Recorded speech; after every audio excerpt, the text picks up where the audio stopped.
Olá, estamos aqui com o mestre em música, Francinaldo Rodrigues. É um prazer para nós iniciar essa série de vídeos onde nós vamos relatar a história das bandas de música em Aparecida de Goiânia. Mas gostaria que o senhor falasse um pouco sobre o seu primeiro contato com a história musical de Aparecida de Goiânia e explorasse um pouco do tema para nós. Então, bom dia, Iago, grande músico, trompetista, né? E estudioso da música. É um prazer estar aqui falando com você sobre esse tema maravilhoso. Então, a minha experiência musical aqui na cidade, em Aparecida de Goiânia, com bandas, ela iniciou no dia 7 de fevereiro de 1982. Foi quando um maestro chamado Manuel Joaquim de Oliveira, ele veio do interior de Goiás, de Formosa, rodou lá para o Cruzeiro do Sul e abriu um trabalho, uma aula de música na Igreja Assembleia de Deus, Cruzeiro do Sul, com o intuito de formar uma banda. Então essa foi a aula inicial, 7 de fevereiro de 1982. Dali então ele começou o processo de ministrar aulas para nós, que éramos meninos, né? Bem garotos, e surgiu então ali uma banda, inicialmente uma banda marcial, na Igreja Assembleia de Deus. Posteriormente essa banda se tornou banda musical, ele tocava saxofone tenor e foi agregando os outros instrumentos de palheta, que é a banda que deu origem hoje não, há muito tempo, à Orquestra Êxodo, lá da igreja, que é uma orquestra muito conceituada, que ao longo dos tempos fez muitos trabalhos maravilhosos e formou-se muitos músicos que estão aí no Goiás e no Brasil afora, atuando profissionalmente. Então esse foi o início lá. E posteriormente também vamos ter outras experiências. Trabalhei no projeto Musicalidade em Goiânia, quando abri o projeto que o prefeito Nion Albernaz criou. Trabalhei 12 anos lá no projeto Musicalidade como músico atuante da banda marcial, que a gente chamava Banda Central, e como professor de banda nas escolas públicas municipais. Também trabalhei muitos anos lá com projetos de bandas estaduais, que na época era o PRAEC. Trabalhei em várias escolas estaduais, Parque Amazonas, Jardim América e outras mais. E sempre aqui tocando na banda do Cruzeiro, em Aparecida, me envolvendo com música, estudando. E daí, então, na década de 80 ainda, por volta de 1986, nós fizemos alguns trabalhos aqui com ela chamada Coordenadoria de Cultura. Fizemos alguns trabalhos musicais com eles aqui, formando grupos para poder tocar em eventos da prefeitura. Formavam-se grupos esporádicos de banda e coral, para a gente fazer alguns trabalhos. Eu me recordo que esses dias eu estava mexendo em casa, achei um certificado datado de 1986 de honra ao mérito, dado pelo prefeito Alberto Teixeira, concedido a mim por ter contribuído com a cultura aparecidense na área de música.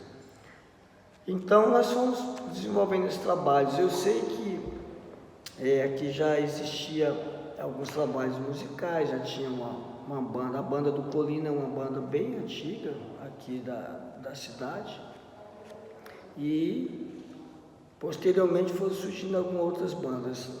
Anterior a isso, também surgiram alguns grupos musicais, que inclusive na tese de mestrado eu relato isso lá, e também teve algumas influências das cidades vizinhas, Trindade, Hidrolândia, que antes de ser emancipada chamava Santo Antônio das Grimpas.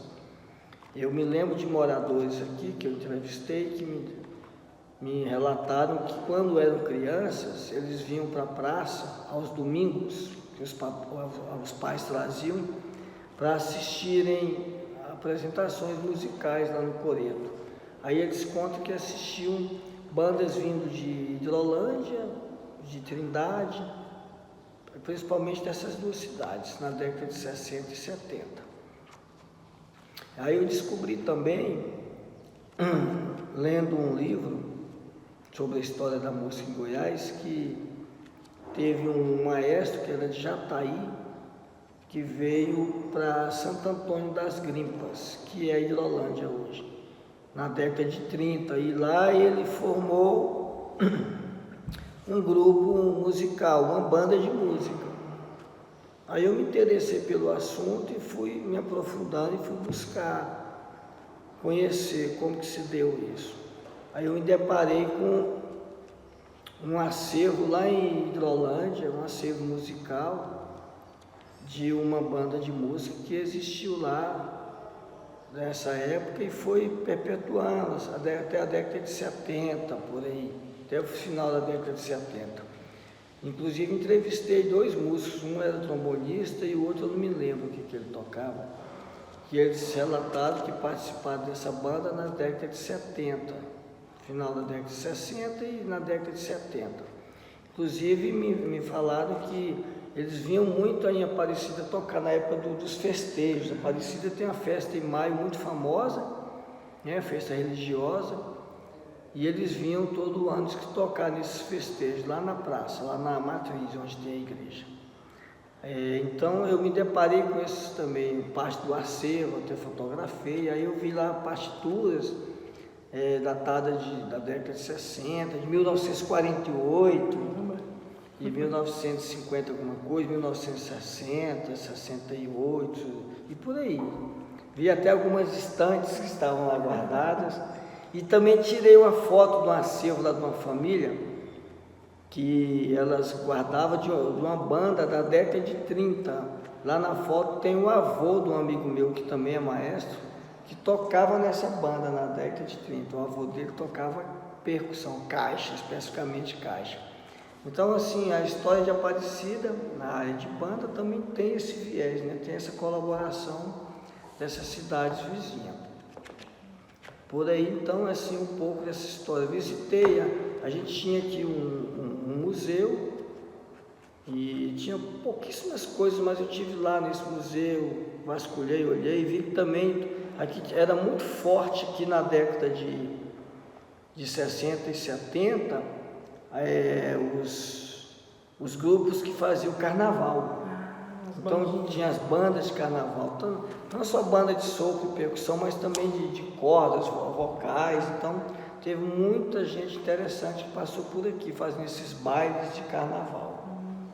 E também eu me deparei com uma foto de um desfile cívico da década de 70, se eu não me engano, 1971 ou 72, e lá tem uma fanfarra tocando. Aí não me souberam informar se essa fanfarra era uma fanfarra já do colégio permanente ou se foi montada só para esse movimento, para o desfile. Mas já tinha uma fanfarra tocando no comecinho da década de 70 no desfile escolar. Interessante, né? Então, assim, as bandas vêm se formando ao longo do tempo. A Aparecida também vem crescendo, né? Com uma população e tudo mais, chegando um pouco mais de infraestrutura, e as bandas vieram para agregar muito nesse sentido. Com certeza, e eu me lembro de entrevistar o seu Delcides Alves Forte, que é um dos pioneiros. Os pais dele foram doadores de terra para formar a cidade, e ele era músico, inclusive ele é o autor do Índia Aparecida. Ele tocava viola e ele me contou muitas histórias musicais, inclusive a história da construção do hino, que na verdade não foi feito para ser o Índia Aparecida. Ele escreveu para um concurso de catira que eles participavam todo ano. A catira aqui é muito forte, sempre foi muito forte. Aí diz que ele escreveu, compôs a música, eles ensaiaram na noite, na véspera do concurso. O concurso era em Bela Vista. Aí eles foram para lá e ganharam o concurso com essa música. Aí posteriormente, na década de 80, um vereador interessou pela música e criou um projeto de lei e tornou a música o hino de Aparecida. Aí ele me contou muitas histórias dele tocando, ele me mostrou uma viola lá que ele tocou, ele recepcionou em Aparecida, eu não sei se foi em Aparecida, aliás, em Goiás, não sei em qual lugar, o presidente da República, o Juscelino Kubitschek. Ele recepcionou ele e tem a foto dele com o presidente. Ele recepcionou tocando viola. Bacana. É muito bom. Bom, então, Mestre Francinal, explorando bem o tema sobre as bandas de música aqui do nosso município, né? Tem então o seu trabalho de mestrado, né? Entre outras coisas. Eu sou suspeito para falar porque também sou criado aqui musicalmente falando em Aparecida desde 2010, faço parte aqui das bandas também e caminho junto com toda a equipe que faz a Aparecida crescer e fomentar as bandas de música para sermos cada vez mais e melhores músicos e abrir mais bandas, ter mais oportunidade e enfim.